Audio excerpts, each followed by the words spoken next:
Mike Tyson was a superstar. He was the youngest heavyweight champion in the world.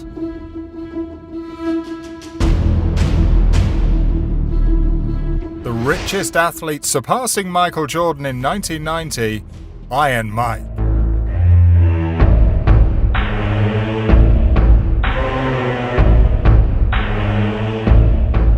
Mike was at the height of his career, driving Lambos and partying every other night. Mike Tyson had it all.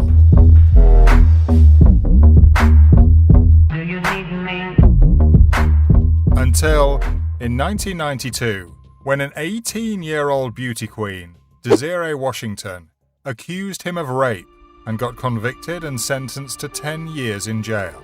Mike's sentence was cut by 6 years, and he left prison in 1995.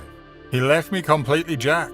Apparently, the 3 years he served in prison were the best years of his life. I had the best 3 years of my life in prison. I mean, nothing when you don't have your peace. You need your sanity to dictate any part of life.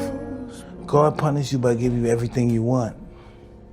See if you can handle it. When Mike entered prison, he was 278 pounds. He trained so hard inside, lifting weights, doing calisthenics, and he even left his prison cell's floor indented due to intense training. I went for 4 hours just in my room, jumping a step like this, just jumping up.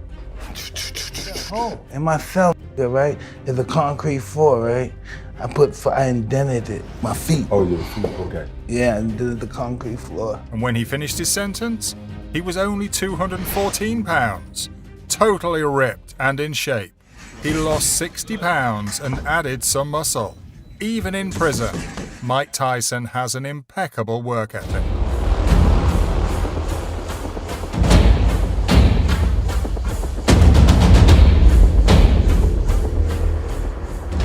But this is only one of the numerous shocking prison stories of Iron Mike. Even though Mike was somehow hot-headed, and prison was a great test of patience, Mike only got into trouble once, when he punched another inmate because he didn't fear him and showed him no respect. Well, that's one way to earn some respect. One legendary rapper, though, showed him a tremendous amount of respect. When Mike was sent to jail, he was visited by the most famous celebrities in Hollywood: B.B. King, Whitney Houston, James Brown, and many more. But one of his most memorable visitors was the legendary rapper Tupac Shakur. Tyson even recalled the inmates loudly clapping and absolutely respected him for what he'd done to the industry and to their culture.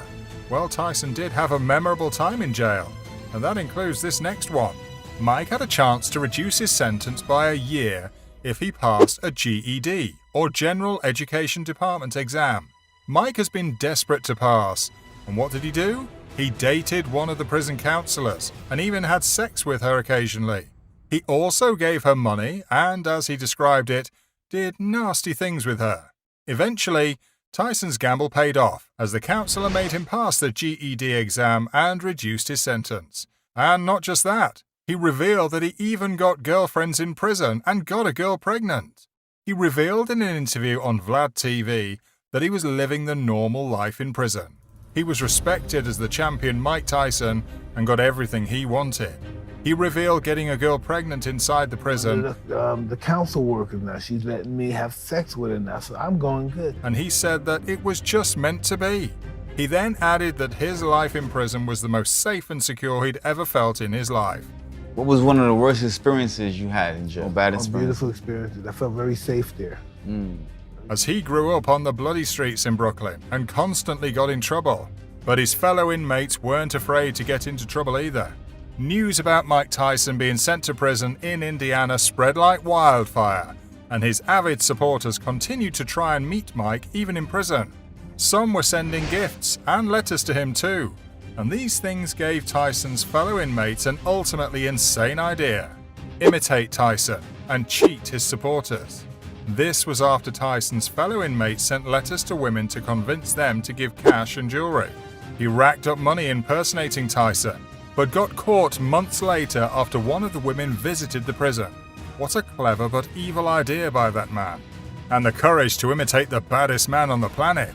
But behind these wild stories, Mike Tyson often described his life in prison as the best 3 years of his life.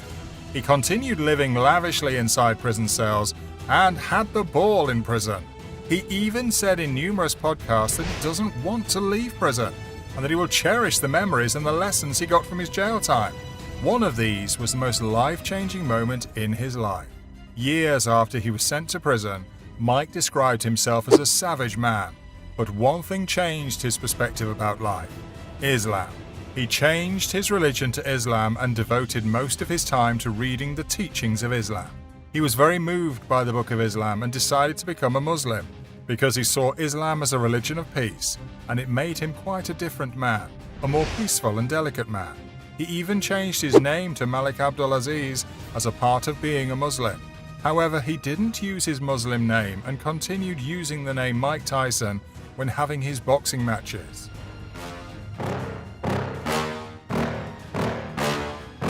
Yeah. Please tell me that I can't, that I won't, that I fail, that I'll never make it out, yeah.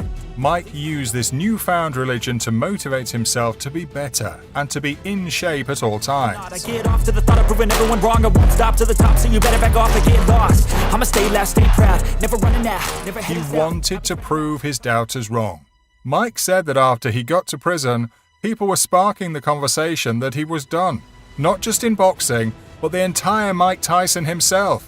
And when he got parole and got out of prison in 1995, he was raring to go and was very eager to touch the ring once again. It's showtime!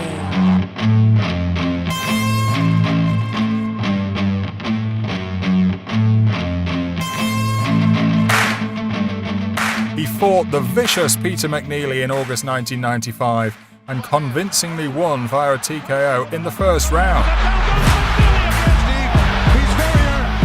silencing all of his haters and doubters.